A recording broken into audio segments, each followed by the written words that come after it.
what are the Democrats going to do to try to stop this seat from being filled? There's no principled argument. There's no legal argument. But they're going to come up with something. And they will do anything. So now we just have to figure out, well, what would that look like? What are some of the ways in which, and I mean, encouraging Democrats to form human chains around the Capitol building. They're going to do stuff like that. Just saying riot, don't allow the Senate to be in session, do whatever you have to do. That's what I think they're going to do. They're not going to make some grand constitutional argument. There is no grand constitutional argument. There's nothing for them to say here. There's nothing for them. There's no argument to be made. They lost. Elections have consequences. Obama was at least right about that. They lost. Too bad. Deal with it, libs. Deal with it. But they're already raising the specter of, this is remarkable. They're already bringing up the possibility of a second impeachment proceeding of the president. They are thinking that they may try a rushed impeachment in the House as a procedural block against the president being able to appoint and then the Senate being able to confirm a Supreme Court nominee. I mean, this is just sabotage. That's all that is. Right now, this is saying, well, if you're not going to shut down your factory when we say so, we're just going to, throw a wrench into the gears. That's what they're really talking about at this point. You want to talk about norm busting? I mean, Nancy Pelosi is just kind of saying, yeah, nice constitutional system you got there. It'd be a shame if something happened to it. Play 9. Some have mentioned the possibility, if they try to push through a nominee in a lame duck session, that you and the House could move to impeach President Trump or Attorney General Barr as a way of stalling and preventing the Senate from acting on this nomination. Well, we have our options. We have arrows in our quiver that I'm not about to discuss right now. We have options. We have arrows in our quiver. They're already talking about impeachment out there. If she didn't shut that down, that would be one way to go. Although their last impeachment was such a farce, you'd think, would they really risk whatever remnants of seriousness they have left based upon that? The answer is yes, they will. They are willing to do that. They are willing to be that absurd, that insane. They're crazy, folks. Absolutely crazy. Jim Jordan's not having any of it. He's like, this is complete nonsense. Play 7. I don't think the American people like to be threatened. I mean, Jerry Nadler said, if you move forward with this nomination and the Senate is won by the Democrats in the election, that they're going to pack the court. They're going to add 6 new seats to the court and take it from 9 to 15. Pelosi says today she's going to go with impeachment if they move forward. I don't think the American people like being threatened. I think they like the President of the United States following the law and putting someone in that court who's going to respect the Constitution. There is no legal objection to this, meaning that there's nothing in statute. There's nothing. This is clear as day. The president has the power. The Senate has the votes. That's it, folks. That's our system. There's nothing else. They can try to blah, blah, blah, blah, blah, blah, talk about something. It's all a distraction. Doesn't mean anything.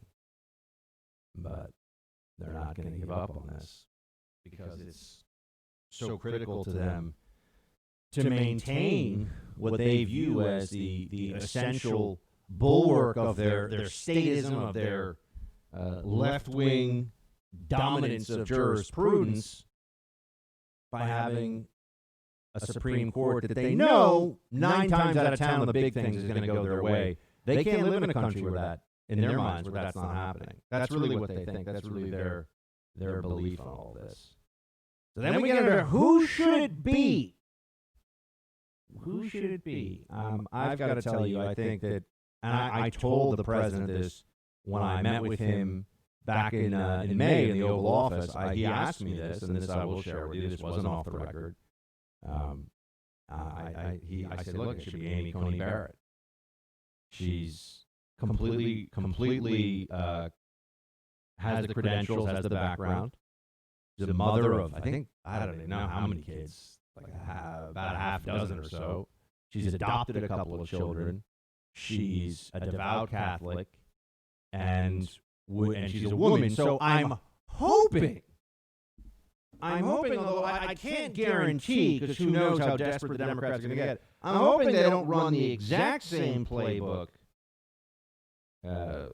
where they claim that Amy Coney Barrett was part of a secret high school gang rape ring. I mean, I don't think they're going to do that, but with the Democrats, you never know.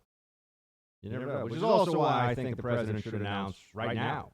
I think all the delay does is let Democrats gather random, emotionally disturbed people who once saw Amy Coney Barrett in high school and will now swear under oath she's a deep-cover Vatican operative who's plotting to enslave all women.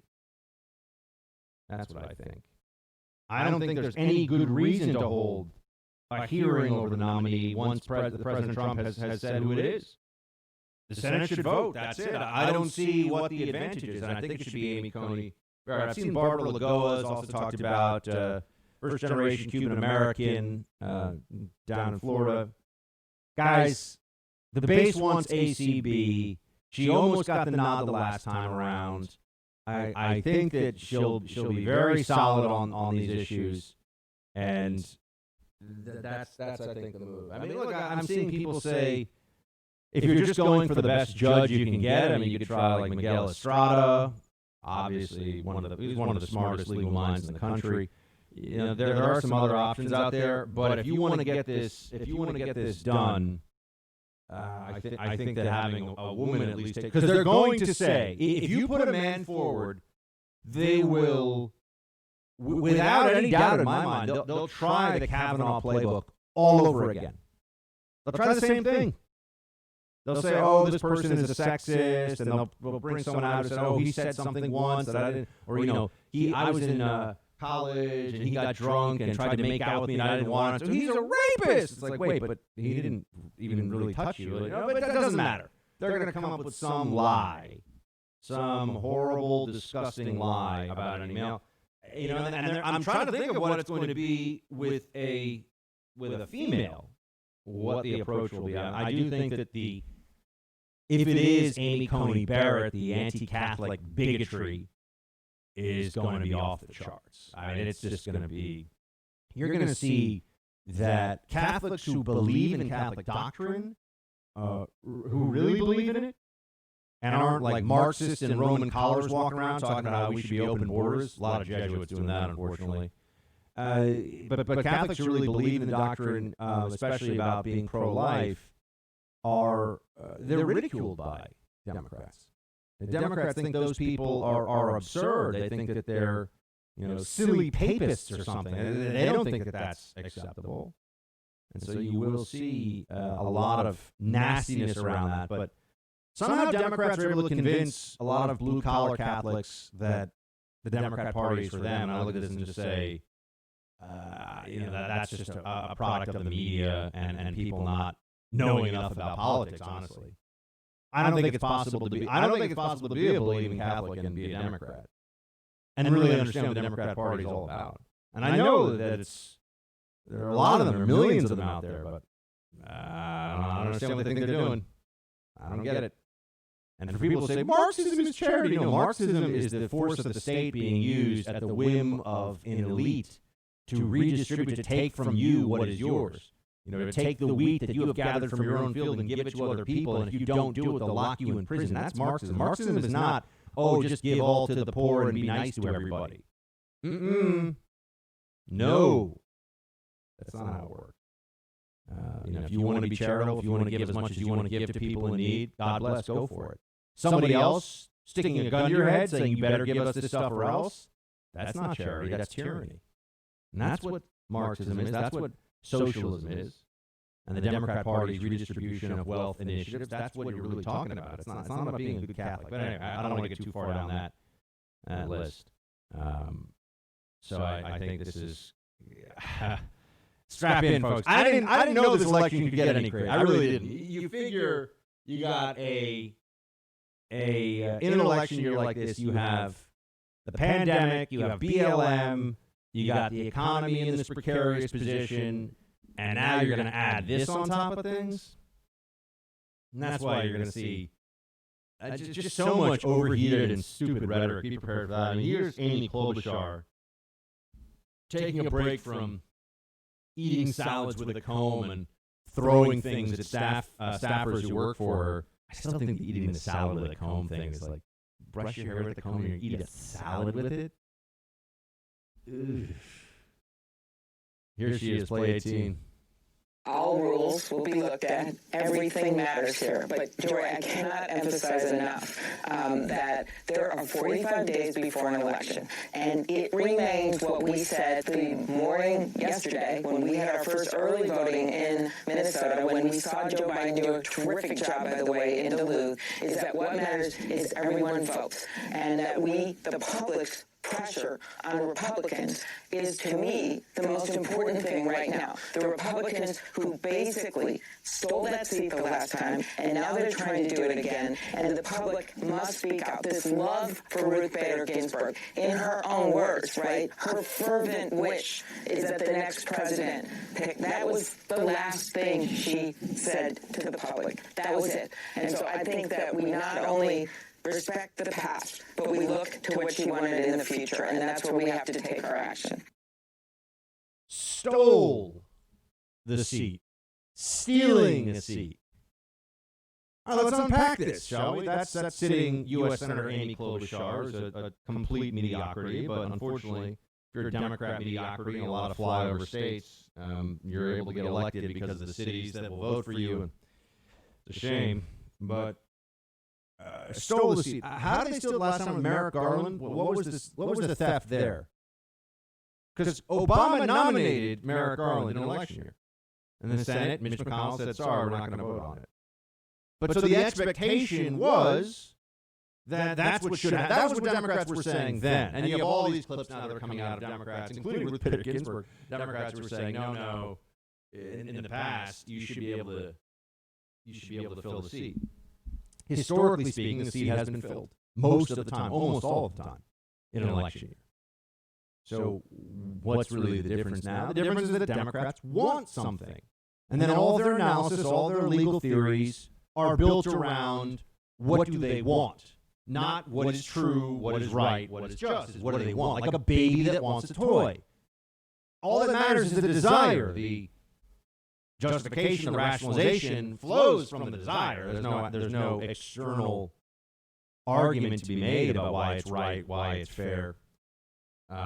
Steal the seat. How stealing implies the breaking of a rule or a law to take something, and it also implies someone had ownership of it. Who owned the seat that was supposed to go to America? Who's the owner of that? We know the answer is the American people. Not owned by the previous occupant. It's not owned by a political party. So that's the wrong verbiage to use. But also, in the mechanism then of keeping the seat open, how is it stolen? What rule were Senate Republicans breaking by not going forward with the confirmation vote of Merrick Garland? The answer is there's no rule that they broke. There's no law that they even came close to breaking. So we're getting to the point now where they're going to say, if Trump wins re-election, who cares who actually got more votes in the Electoral College? We want something else, so that's all. They won't even make an argument. And I know you got to start getting your mind in this place where you realize we're dealing with psychologically damaged people here. They can't understand living in a country where they're not getting the things that they want handed to them by a tight little circle of elites in power, that they'll do anything to keep them there. And then pretend that this is all about the will of the people and our beautiful republic and all the rest of it. You're seeing the Democrat Party exposed in a way that you should never forget. What does the COVID-19 pandemic have to do with you losing your home? Well, you see, the FBI has been telling people that cybercrime's up about 75% since the beginning of the COVID-19 pandemic, and home title theft is a cybercrime. Here's how it works. The bad guys find your information online. Then they use a quitclaim deed to kick you off, put themselves on. They then take loans out against the equity in your home. It's so easy for them to do this. You'd be shocked. You often won't find out about this until the bills arrive in the mail or perhaps even a foreclosure notice arrives. You need to create a virtual barrier around your home's title with Home Title Lock. Just go to HomeTitleLock.com. Use the promo code BUCK. You'll get 30 free days of protection. That's HomeTitleLock.com. Promo code BUCK for 30 free days of protection. You can also check to see if you're a victim of this crime and don't even know it. HomeTitleLock.com. Promo code BUCK. That will get you 30 free days of protection.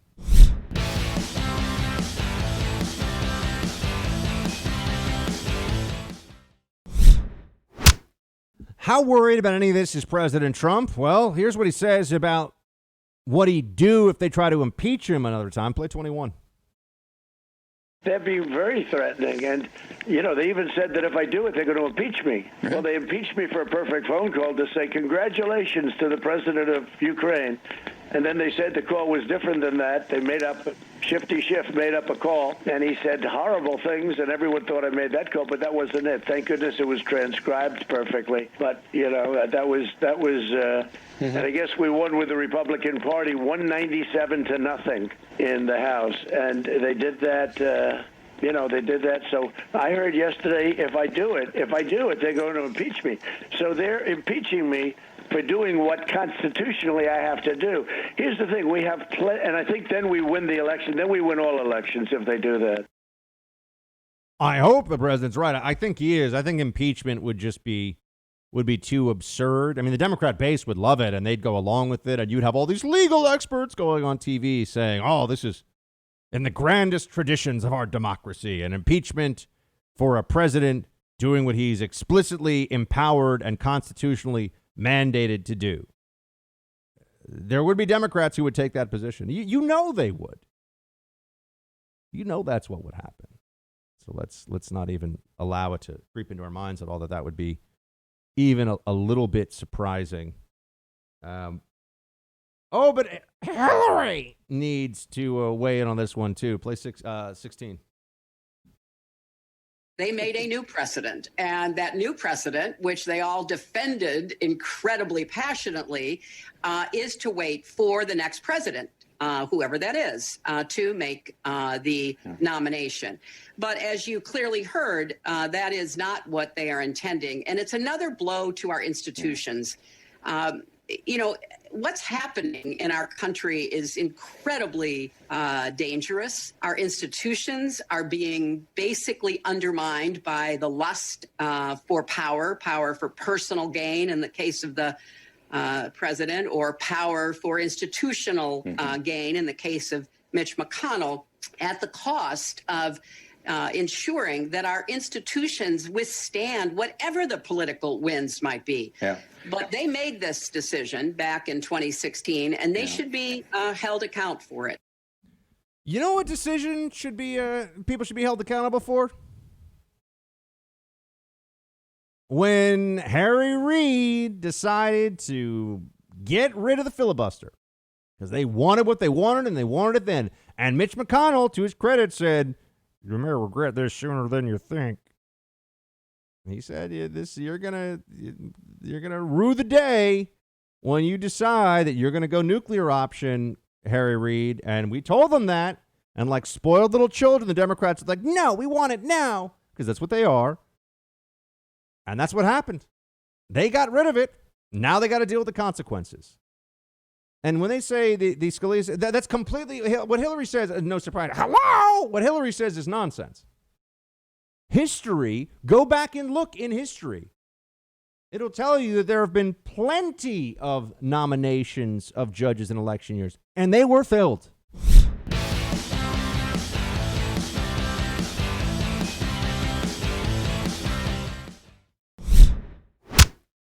Want to move on to a horrific injustice that happened in Omaha involving Black Lives Matter and a person defending himself from the riots of that group.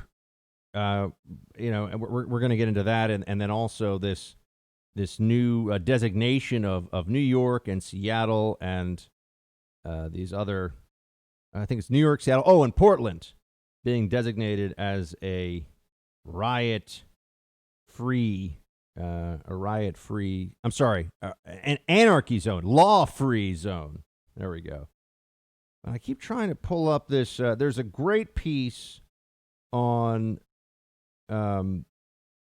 National Review from a guy named Dan McLaughlin, and he lays out all of the different times.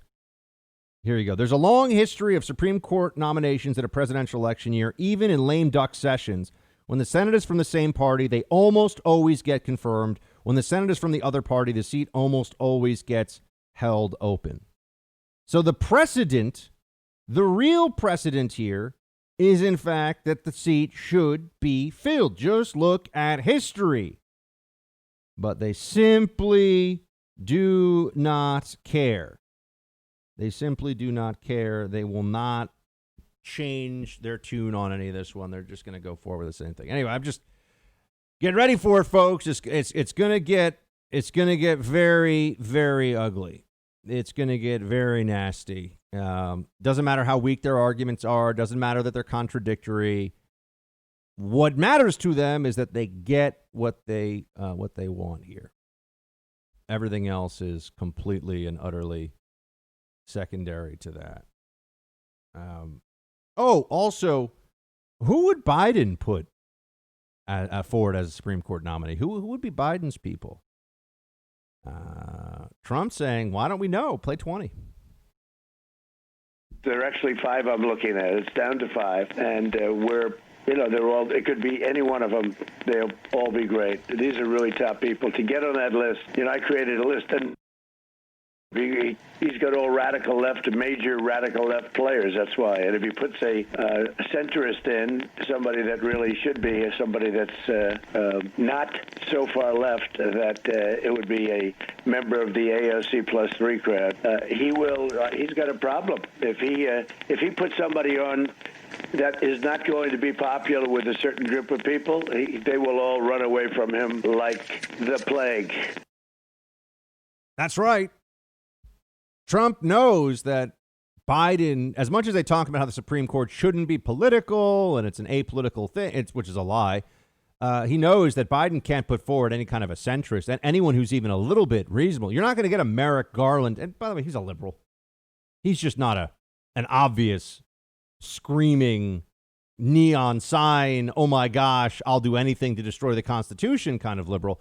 But he's a liberal. But they can't even put him forward. It has to be someone who is, remember, Ruth Bader Ginsburg was like the general counsel for the ACLU. Ruth Bader Ginsburg was left wing, folks. Left wing, not a centrist, not a moderate. And so their expectation here is going to be that someone like that will have to replace her. Okay, let's get to the latest here with BLM. Oh, no, wait. There was one other thing. It's so much here happened over the weekend because of this. You had libs who were threatening riots if they don't get their way on this, which is remarkable because the same people who have had their supporters and have been advocating for riots for months now that have been happening because of an 18th century Franciscan priest statue or a Columbus statue or you name it. The same people that have been rioting over all that are now saying, do what we say or we're going to riot. Well, guess what? We've kind of figured out that they're going to riot no matter what. They like to riot. It's a part of Democrat political culture now. This is who they are. This is how they do what they do. And so with that, you end up saying, oh, hold on a minute. How can that even really be a threat now? I mean, it's just understood. I mean, we should just go through life assuming that we've all been promised by Democrats that there's going to be riots because there will be riots because that is not something that they self-police. It's not something that they shout down and say their own supporters shouldn't do. But I just thought that was amazing. And you had this guy like Reza Aslan who had his own show at CNN for a little while and is just a vicious, nasty little lib. Fancies himself some great intellectual, is a moron. But, there's a lot of that goes on. And he said, if they try to fill the seat, we're going to burn the whole effing thing down or something like that. And you look at this like, what kind of maladjusted, pathetic, childish buffoon says something like that over a Supreme Court, so we're going to burn it all. Have you ever heard me say if we don't get our way, we should go burn something down, or we should go destroy innocent people's businesses, or we? Of course not. And if I did, I would hope that you would be like, well, who kidnapped Buck? Like, what happened here? It's outrageous. But Democrats do this all the time. There were plenty of blue checks who, in the aftermath of the announcement of RBG's passing, were making explicit threats. I mean, psycho libs showed up at Mitch McConnell's home in D.C. screaming, and this is coercion. This is threats. This is like the mafia showing up to your construction site and saying you're going to use our guys for your job and you're going to pay them 30% above market rate, or else. And the or else isn't we're going to write a letter and show you how upset we are. It's we're going to break people's knees. We're going to snap fingers. That's how Democrats do it. And then they turn around and say, we're not strong enough to fight these big, bad, mean Republicans. Democrats, you understand a Democrat if you just take away reason and accountability. To borrow from As Good as It Gets. That's all you have to do with that. To understand Democrats, just eliminate. Think of a normal person and eliminate reason and accountability. And that's what you're dealing with. Threatening riots, siege of McConnell's home. I mean, this stuff, normal people don't do this. People with bright futures and who have a good grounding in morality and decency, they don't do these things. The Democrat Party is full of psychopaths, really is.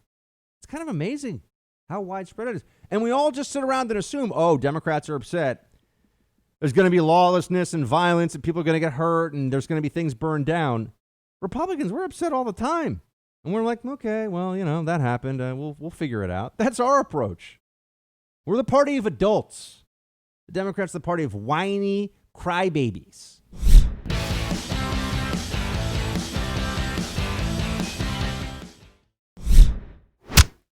Speaking of decency, maturity, respect, here is a completely unscripted moment involving this president, a president who is always trashed by the libs because he's coarse or rough around the edges. But there's a fundamental decency to President Trump that people who are being honest and have some intuition and some ability to see people for who they are. I mean, this is a president who, there are a lot of stories from his life about how when somebody was having a really bad time, he called them a lot. He checked in on them. He's been a good friend to people. He can be very sympathetic to people. I know he's a puncher and he doesn't take any crap, but there is an underlying decency to President Trump that you and I know exists, and his opponents, of course, always say it's not there. This is when he found out about Ruth Bader Ginsburg's death. And this just happened. This was live on the air. Here's what President Trump said. Play 19.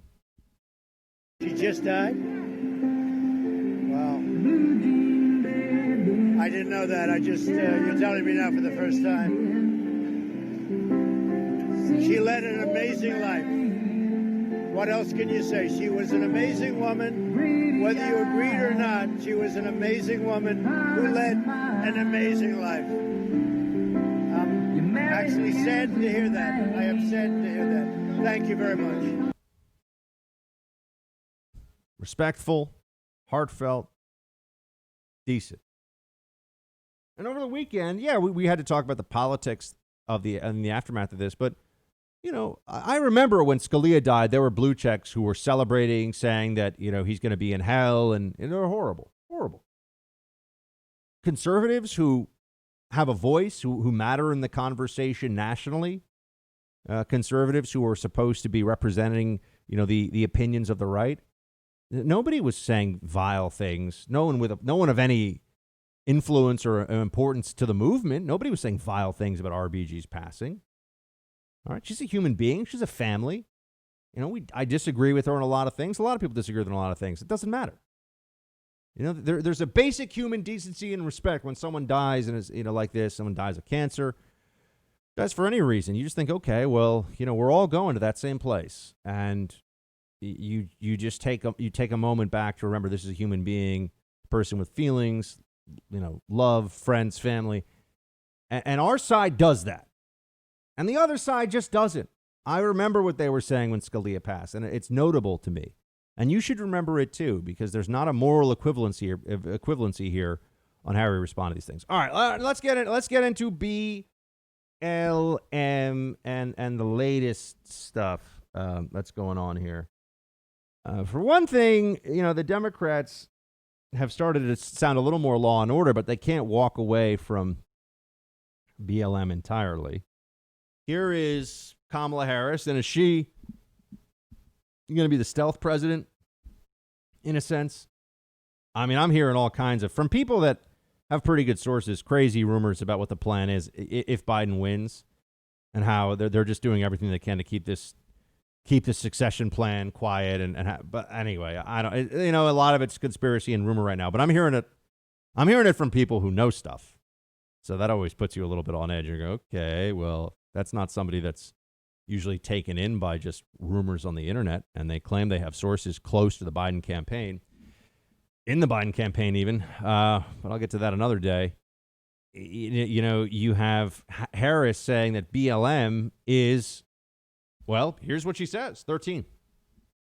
We really ought to know the power that we have in every place and never decide that any one place is excluded from us being there to get the kind of change we want, right? Mm-hmm. So I made the decision to go up the rough side of the mountain, to go inside the system. Mm-hmm. But I also understand, the brilliance of being outside of the system when you have the brilliance of Black Lives Matter and that movement and what it has done to force change. The brilliance of Black Lives Matter and what it has done to force change. Okay. What has it done to force change? What change? Oh, that's a word that makes people feel so good on the left. Like hope and change, right? What change has come as a result of Black Lives Matter? Other than raised insurance premiums for a whole lot of small businesses in American cities, what change has Black Lives Matter brought about? You ever allowed to ask that? Can someone just point out to me the big strides for the black community and for community police relations that have been made as a result of Black Lives Matter? Does anyone even want to try to give me the data, the supporting documentation for this claim? No, of course, because there is none. BLM is about anger, resentment, rage, and power. That's it. Doesn't make people safer, doesn't make people happier, doesn't make them better. It's not improving any aspect of life in this country for anyone. And yet, because of all of our sensitivities about racial issues, because of the history of this country, which did have slavery and odious oppression for far too long as part of this country, not in fact the founding ethos of the country, despite what the 1619 Project says. But here we are now in the freest, fairest, most prosperous nation in the world. And there's a movement that really wants to institute a kind of radical Marxism to divide us and to turn us against each other for the benefit of elites who will rule over us. I don't think that's a good idea for anybody. But Kamala Harris knows that if she wants to win this election, or if she and Biden are going to win this election, they have to do everything they can to pander to the Democrat base, and that includes this make-believe nonsense that BLM is good for people, makes things better for all of us in America, or at least makes things better for anyone. I would argue it doesn't help anybody at all. I'm also pleased to see the DOJ has identified New York City, Portland, and Seattle as, quote, local governments that are permitting anarchy, violence, and destruction in American cities. According to FoxNews.com, it's a move that comes as the federal government continues to take a tough stance against localized rioting in some areas of the country. President Trump earlier this month targeted those three cities in a memo that Attorney General William Barr and the Office of Management and Budget asking for a review of federal funding to anarchist jurisdictions. The DOJ memo Monday essentially served as notice to New York City, Portland, and Seattle to meet the Trump criteria, that they meet the criteria Trump set out for potential defunding. It's unclear whether and how much funding may eventually be withdrawn from cities, and if such a move would be legal, it'll be challenged in the courts. But look, they're just saying it, and they're absolutely right. There should be consequences for abandoning law and order in these cities. There should be consequences for the two-tiered system of justice, one for left-wing activists who want to break laws and act like maniacs, and another for people who aren't given that special protection. That's wrong. This should not have been allowed to happen as long as it is, and the federal government taking action is a good thing. You know, people have constitutional rights, even in cities. The federal government is supposed to be able to protect your constitutional rights, even in blue Democrat cities. There's not some free from the Constitution zone, or at least there's not supposed to be anywhere on U.S. soil. So I'm pleased to see that there's some action being taken here. And I know people have been reaching out to me a lot saying, Buck, you look like you're right about the Barr thing. The Barr probe, we're not even going to see it before the election, and it's feeling like it's going to be toothless. Folks, one of the reasons I hope you enjoy listening to this show is on the big stuff, I'm mostly right, mostly all the time. And I think my Barr prediction, because when people are, there's a Barr, he's a dogged prosecutor, he's going to bring justice and all this great stuff. Some people were saying that because I think they believed it's what their audiences wanted to hear. I respect and love this audience far too much to ever say something just because I think some percentage of it wants to hear something. I always tell you what I think is the truth, and I know you respect that. I think the Barr probe is going nowheresville fast, friends. That's what I see happening.